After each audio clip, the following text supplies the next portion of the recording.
Selamat datang kembali di pembahasan mendalam kita. Oke, kali ini kita mau gali satu prinsip penting nih dari materi negosiasi yang Anda bagikan. Intinya tuh kalau persiapannya mateng, pertarungannya nanti, entah itu negosiasi beneran ya atau situasi sulit lainnya, jadi jauh lebih enteng. Kayak latihannya keras, tarungnya gampang gitu ya. Iya, bener banget.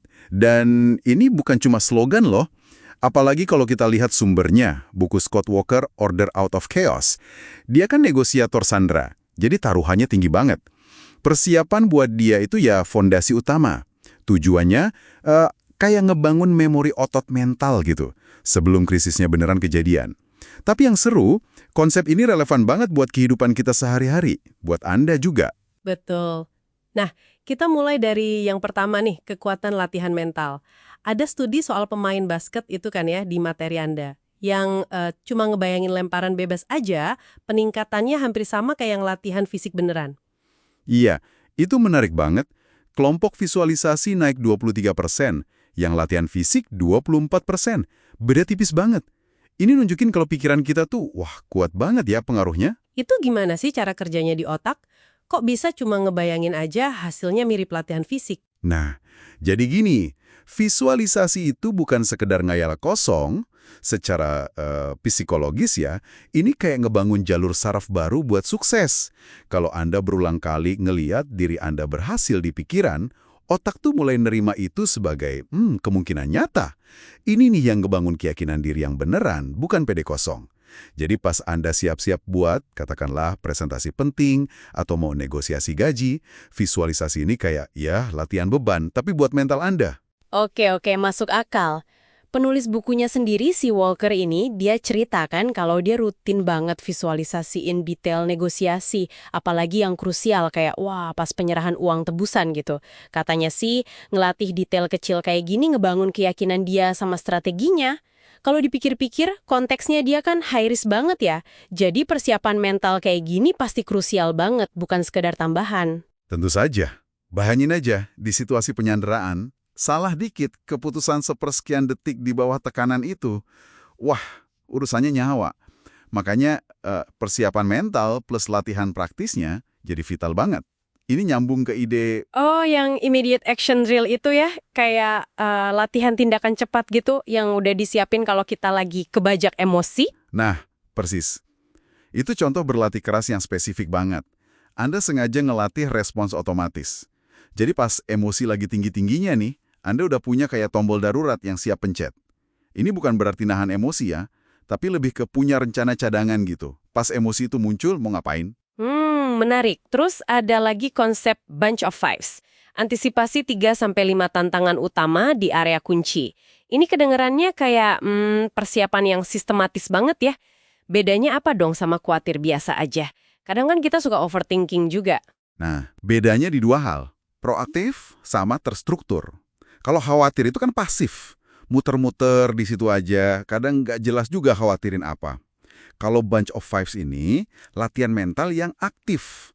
Anda sengaja, identifikasi dulu nih kemungkinan masalah spesifik di area penting apa aja.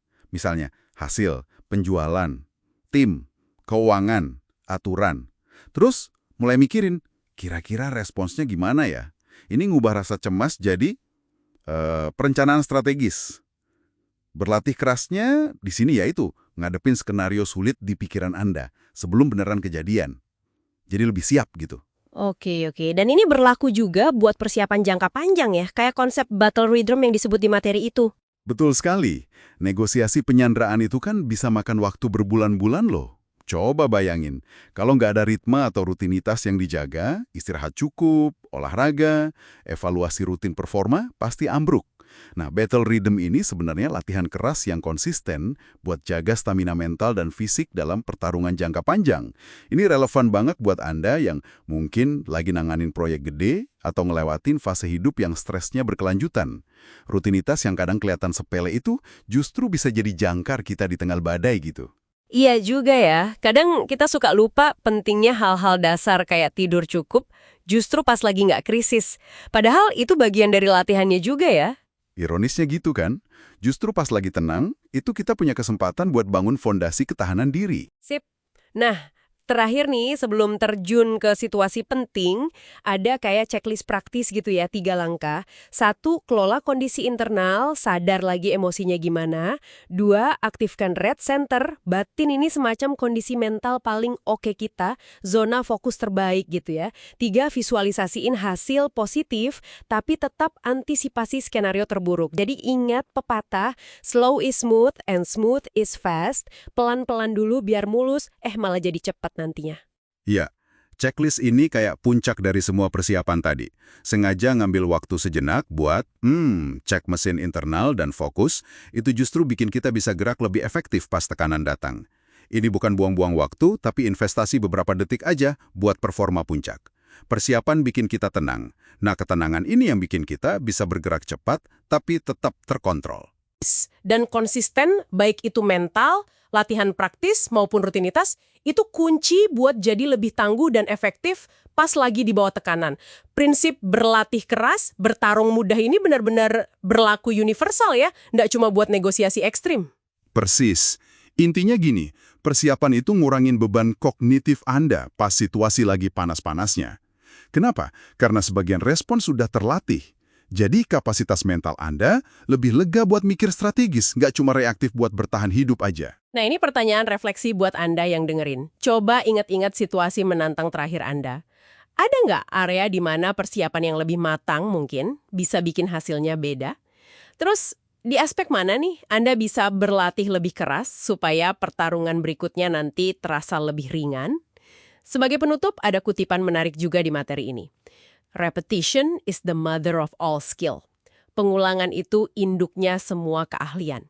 Jangan-jangan nih, kunci sukses terbesar itu bukan bakat semata, tapi justru disiplin buat terus-terusan ngulang, ngelatih hal-hal fundamental, bahkan pas lagi nggak ada tantangan di depan mata. Sesuatu buat Anda renungan lebih lanjut ya. Sampai jumpa di pembahasan berikutnya.